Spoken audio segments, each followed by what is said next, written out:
বিধানসভাৰ তথ্যক নাকচ বিধায়ক পদ্ম হাজৰিকাৰ।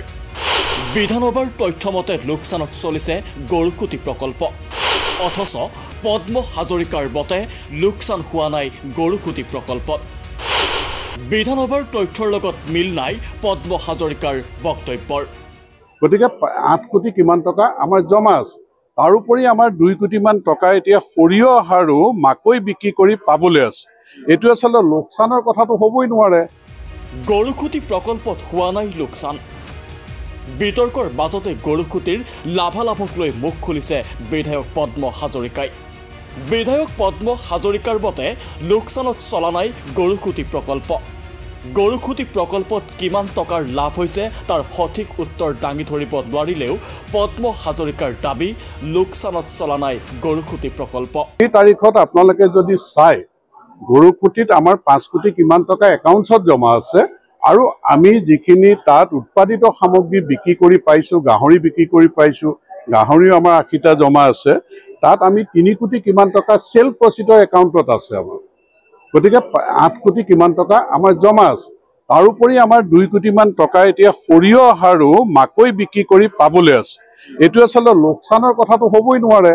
বিধায়ক পদ্ম হাজৰিকাৰ মতে লোকচান হোৱা নাই গৰুকুটি প্ৰকল্প, কিন্তু বুধবাৰে বিধানসভাত কৃষিমন্ত্ৰীয়ে দাঙি ধৰা তথ্যত প্ৰকাশ পাইছিল বিপৰীত ছবিহে। কাৰণ অসম বিধানসভাৰ মজিয়াত চৰকাৰে দাঙি ধৰা তথ্য অনুসৰি গৰুকুটি প্ৰকল্পৰ বিভিন্ন শিতানত এতিয়ালৈ ব্যয় হৈছে সৰ্বমুঠ 17,67,93,348 টকা।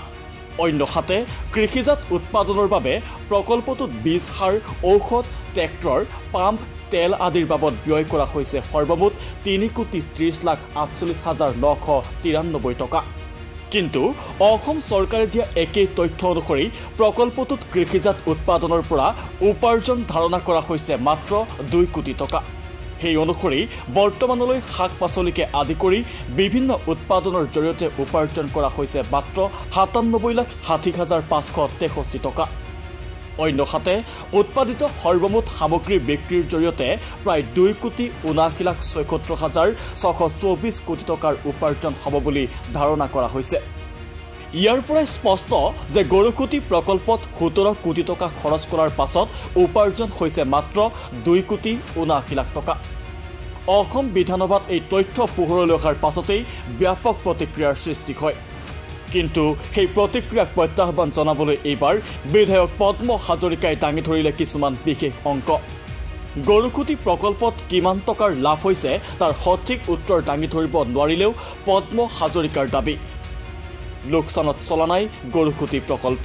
এই তাৰিখত আপোনালোকে যদি চাই, গৰুকুটিত আমাৰ 5 কোটি কিমান টকা একাউণ্টছত জমা আছে, আৰু আমি যিখিনি তাত উৎপাদিত সামগ্ৰী বিক্ৰী কৰি পাইছোঁ, গাহৰি বিক্ৰী কৰি পাইছোঁ, গাহৰিও আমাৰ 80টা জমা আছে, তাত আমি 3 কোটি কিমান টকা চেল প্ৰচিডৰ একাউণ্টত আছে আমাৰ। গতিকে 8 কোটি কিমান টকা আমাৰ জমা আছে, তাৰোপৰি আমাৰ 2 কোটিমান টকা এতিয়া সৰিয়হ আৰু মাকৈ বিক্ৰী কৰি পাবলৈ আছে। এইটো আচলতে লোকচানৰ কথাটো হ'বই নোৱাৰে।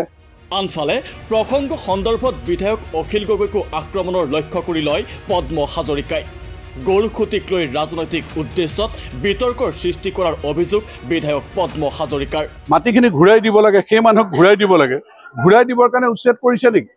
খিলঞ্জীয়া মানুহখিনিয়ে সেই মাটিখিনি ৰক্ষা কৰিবৰ কাৰণে মুখ্যমন্ত্ৰী ডাঙৰীয়াক যি দাবী জনাইছিল, তাৰ পৰিপ্ৰেক্ষিতত তাত প্ৰশাসনে উচ্ছেদ কৰিছে, তাত ফাৰ্মিং কৰিবলৈ বা কৃষি কৰ্ম কৰিবলৈ মোকো দায়িত্ব অৰ্পণ কৰিছে। গতিকে সেই মানুহখিনিক মাটিখিনি ঘূৰাই দিব লাগে, এইটো হ'ল তেওঁলোকৰ উদ্দেশ্য।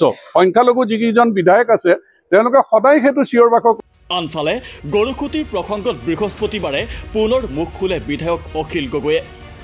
বিধায়ক পদ্ম হাজৰিকাক আক্ৰমণ কৰি অখিল গগৈৰ অভিযোগ, গৰুকুটিক লৈ উত্তৰ দিব লগা হ'ব বুলি বুধবাৰে বিধানসভাৰ পৰা পলালে পদ্ম হাজৰিকাই।